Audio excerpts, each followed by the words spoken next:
Hey guys, I'm Flavio Podhoretz. People call me Teco here in Brazil. I'm from Brazil, from the south part of Brazil. I live in an island called Florianopolis, and I'm a surfer. I'm an ex-professional surfer. I was on tour for 15 years. Surfing started for me when I was really young, around 10 years old. I was living in a city called Balneário Camboriú, and I was living right near the beach, and all my friends were starting surfing, and I had to do it. I had to follow them. Right after that, I started competing when I was 12, 13. And as I started, I was doing pretty good, and quickly I got a sponsor and I got a coach. His name is Avelino Bastos. He shapes surfboards for Tropical Brazil. And Tropical Brazil was my supporter for all my career up to these days. I'm already retired, but we had a lot of great adventures and great contests that we won, and we conquered not only my results, but we also helped develop surfing in Brazil, and it became a major sport in our country, on our hands, basically, and the generations that came after us. I'm really proud to be part of that chain, you know. Today we have 3 world champions. They are Gabriel Medina, Adriano de Souza, and Italo Ferreira. And I guess they follow our steps. When we started back in the 80s, I started on tour in 1988 and stayed there until 2003. And since then I became also part of the organization of the event that makes part of the world tour that happens in Brazil. And it's a great honor to be around surfing these days because the numbers are getting big. And also, you know, what surfers are doing out there is amazing. They're going beyond limits and they're surfing the best waves in the world and just killing it. And it's great. It's great to see that. I've surfed many waves. And I remember like some of the good stuff and some of the bad stuff for sure. I'll never forget. That helped me learning how to deal with the ocean and stuff. And one of them was I was out at Sunset Beach in Hawaii. And even though you think that you're on the big surf in Hawaii and you think a set is gonna come over and break in half or something, and the problem was the opposite. There was a big low on a big day of surfing, and the current was so strong it was sucking us out there towards, I don't know, maybe a kilometer out in the ocean. And I had to paddle for like 35 minutes sprint on my best. And right after that, I was actually getting in a little bit, and instead of turning around to look if there was any set coming, I heard it coming because it broke way before me. And I tell you, it was a nightmare to get to the sand, but thank God I got there. I'm safe, I'm still here. And I learned how to respect the ocean ever since. And I guess, all you guys should do that too.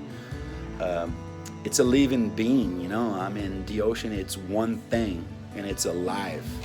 And you gotta know how to deal with it and how to respect it so you can succeed in the ocean. Anything you want to do in the ocean, you gotta keep those rules very, very aware, and I guess if you take advantage of that, you can have a great experience in the ocean, okay? This is my experience. I'm Flavio Podhoretz, and it's a great honor to talk to you. Hi, I'm Spencer Hargreaves, originally from Newquay in Cornwall. Currently living in Australia. I've been here maybe 20 years. Got into competing. The first event was probably the Cornish Open, which is, I believe, was one of the longest rowing events in the UK. That was back in 1984. I was fortunate to win the Trax Cup, which was the World Cadets Championship at the time. I won that when I was 15 in 1988, and then I went on to win some numerous British titles, European champion 3 times from 1990 onwards, and then got sponsored by Quicksilver, which today I'm still looked after. Very fortunate. I surfed, they paid for me to go around the world. I went to the Mentawais, I surfed on the Mentawais a bunch of times. I went on one of the first crossing trips. That was in 90 as well, 1990. Hawaii was a very exciting place for me. The Canaries, we used to go there in the early 90s. And there was no one. We used to surf El Camel. I was 18, I was doing a trip there with Wavelength magazine. I was with Grishka Roberts and Ben Baird, the late Randall Davies, he was a British champion. Obviously Grishka, European champion. There's a bunch of good surfers, Ben Baird. Anyway, so it was our first night. You do what you do, the British arrive, they go out on El Camel, you have pretty much an all-night session, get very little sleep, and then we head to surf in the morning. You know, it's our first surf because the flight arrived the night before quite late. And it's El Camel. No one really surfed it back then. It was one of the heaviest waves you could probably ride in Europe, let alone in Lanzarote. It's a little bit bigger than we thought. It was probably 8 to 10 foot, maybe a bit bigger on the sets.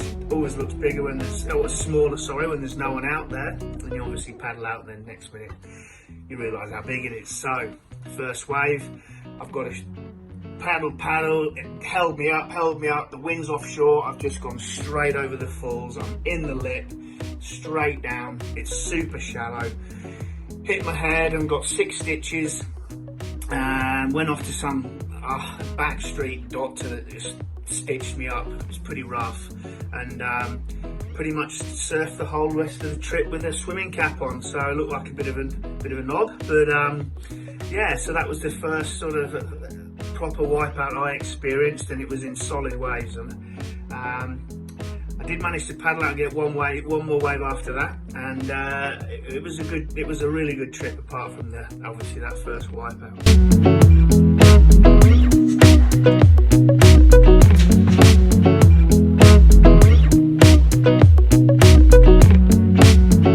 Tried to have a crack on the WQS. I think the highest I finished was in the top 52, and at that time I think there was taking the top 48, so I was very close, but unfortunately it didn't happen. Then I came back to Europe and just competed, and was fortunate to still be backed by Quicksilver, and obviously Russell came along then. We'd had a pretty fierce rivalry all the way through the British ranks, but then Russ went on, and God bless him, he's one of my best friends and a godfather to my child these days, and he went on to be the most successful surfer in Britain, and for me he was the best in Europe, and he was the first British surfer and European surfer to ever make the top 44. So in my eyes, Russell kind of laid that path for Jeremy, for Tiago, for Leo, for all those guys that are competing from Europe at this day and age. Yeah, so I'm still surfing, I'm still hanging out on the on the Sunshine Coast now, but I have got my house on the Gold Coast, but I'm just up here spending a bit of time with my son. I'd love to get back to England. I was planning this year, but unfortunately with a few things going on in the world, it's not probably going to happen, but I'll hopefully get there back next year. But yeah, still surfing, loving it, and I just praise all the British guys, and I take my hat off to them, keeping that dedication in those cold waves and cold water. So take care. Thank you. Hello, my name's Mark Boyd. I'm 33, living in the north coast of Scotland, and I've been surfing for about 20 years, and first got into surfing kind of through skateboarding really. A good friend founded a surf shop in Elgin called ESP, and that was kind of my first introduction to surfing. Soon realised that I lived on a beach. It had some pretty fun waves on the Moray Firth coast, so that's where I learned to surf, and never stopped. My biggest achievements in surfing, probably my Scottish national titles. I won the Scottish Championships the last 2018 and 2019, and was looking to defend my title this year. Hopefully get an opportunity to do that and get 3 in a row. Made the final of UK Pro Surf Tour event. That's one of my biggest achievements. Got the cover of Car magazine once, I was pretty stoked with that. Getting to represent Scotland and be on the Scottish team at the Europeans and the ISA Worlds is good to get through a few heats in some of those events. It's Scottish longboard titles a few years ago, but kind of retired from the longboarding now. Scariest moments in surfing? Not really sure, to be honest. Of encounters with the reef that I'm sure most people that surf a lot have. Got a few scars. Winded myself pretty badly once, but touch wood, not had any injuries that have been too much of a hindrance.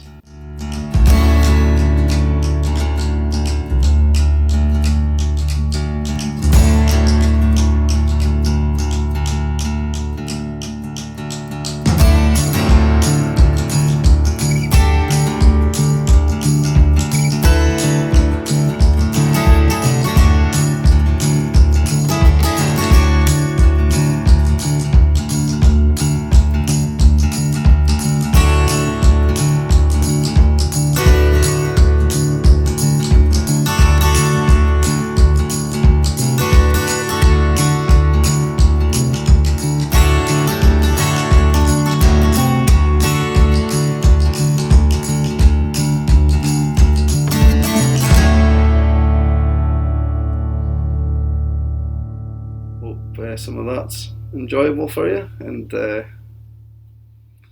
take care. I started surfing about the age of 3 or 4.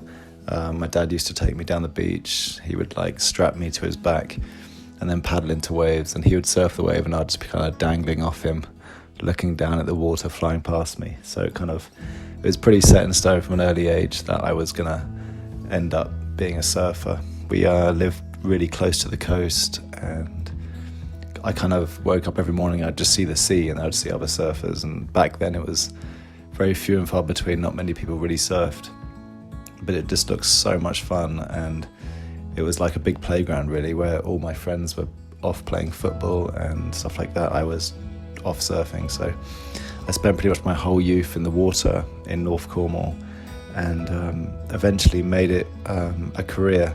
I started getting paid to surf, and I would travel to places like Indonesia for training, pretty much a holiday, but you know, it was still training, and I'd come back and do competitions and have sponsorship, and they'd pay me a wage per month to basically live on and surf every day. So yeah, I made it my sort of daily routine, and did that for about 15 years. I had lots of experiences through surfing. One of the main sort of wipeout experiences I had, which was pretty heavy, was up in the north coast, the northeast coast actually, of near Scarborough, and it was like 8 to 10 foot, really big. You just don't even expect waves on the northeast coast of England to be that size, and it was pretty cold too. It was about 6-7 degrees, middle of winter, and I paddled out in the morning, and it was really big. We were some of the first guys out, and as I swept around the point to get into kind of place, a huge cleanup set came in, and I was basically right in front of the apex of the heaviest hollow part of it. So basically hyperventilated and kind of like paddled as quick as I could towards the wave to try and get through it, and it just broke directly in front of me. Completely drove me to the bottom where there's like kelp, and it was really dark and ominous. And I was just getting swirled around everywhere. Got held towards the bottom, and I came up and then back down again, and I was under the water for about 10 seconds or so, but it felt like a lifetime because I was still half asleep and the wave was really heavy. But I just remember that so clearly, as in, you know, you kind of, as much as you think you've kind of, you know, you've spent so much time in the water and you've got everything kind of under control, it's amazing how fast nature can whip you back into shape. So yeah, that was quite a funny wipeout. It just absolutely nailed me. My influences through surfing were people like Tom Carroll, Tom Curran. Style was huge. Anyone who had really good style were kind of like at the top of my book. We had a local surfer called Mike Raven who he was actually European champion, English champion, British champion. I grew up watching him, and he had the most fluid sort of Tom Curran sort of style. And I remember thinking, that's how I want to surf. Like, that's the important part of surfing to me, which is someone who makes it look so graceful and effortless, and surfs with a sort of panache that you just, you know, it's almost like you can't teach that. It's a natural, inherent part of someone as they, express themselves. And so I just I love sort of carvy turns and anything going really fast and angular. Got into aerials. My younger brother Ruben's a really good surfer, so he was just busting airs left, right and centre, so it kind of inspired me to do that. But yeah, I've pretty much made surfing my life. I revolve around surfing. I revolve around the tides. Any sort of work I do, I generally make sure there's surf's like pretty much on my doorstep, and the way that I live my life, really, where I live and the friends I have basically have all come because of surfing. So yeah, I love doing it, and I'm going to get back out of the water right now. So basically, I don't know whether you all remember, is Storm Athilia. She was meant to be a beast, and we all knew she was coming, and it was meant to be from 0 to 100 within seconds almost, and almost never seen like such a swell. Now, basically, we'd all gone to Lynmouth and expected, like, yeah, we'll sit there and we'll just wait, and it was dropping tide, there was nothing there, it was like knee-high to ankle snappers, and we sat there, watched it and waited, and the wind was whipping up a beast, like literally it was so strong the wind was, but because you got some form of protection from it, and apparently a nun had got blown off the cliff, or whatever had happened, she'd fallen off the cliff, and like the emergency services decided to come out. So there was like the Coast Guard, the ambulance, the fire service, and everybody was like looking for her, and I think they found the body, so we were like, oh crap, we're all sat in a cafe watching this thing unfold, and they were deciding whether to bring it to shore or not, etc. And we were sat there with bated breath, and the wind's pumping, we're waiting for this swell. The anticipation is pretty strong amongst the people that had chose to go there. And we got to low tide. They decided not to drop the body off, take it out and drop it off somewhere else, which is pretty savage, really, and there's all us little, parasites waiting for the swell to kick in, and there's a few of the brave who decided to go out. Lloydie and Nick Lloyd decided to go and paddle out before us all. Fair play to him. And it was, shoulder high on sets once it started pushing. And then every set, it just seemed to increase. It seemed to increase one-fold more. And Lloydie, scored a few, and we were like, right, we best suit up, get into our wetsuits and everything else, and decided to get into my wetsuit and paddle out on my little skipper, my little 5.6, I think it was, or no, 5.5 at the time. And it was probably getting to overhead just at that time. Surfed about 3 or 4 waves, and by those 3 or 4 waves, my goodness, it decided to jack up to 1.5, nearly double overhead on sets. So by the 4th wave, I got out, changed for another board, and it was a 6.8, and decided, right, okay, I need to go and paddle back out again. Got back out to the peak, and it was the very top peak, and it just seemed to increase even more, like, from double overhead and a half, and to triple overhead.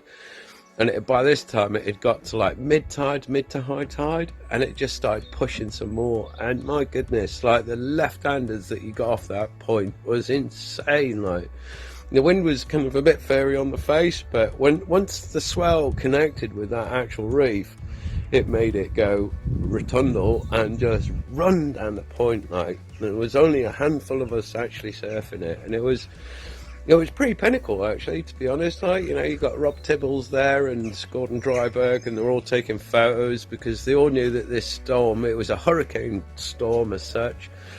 And we just basically dug deep.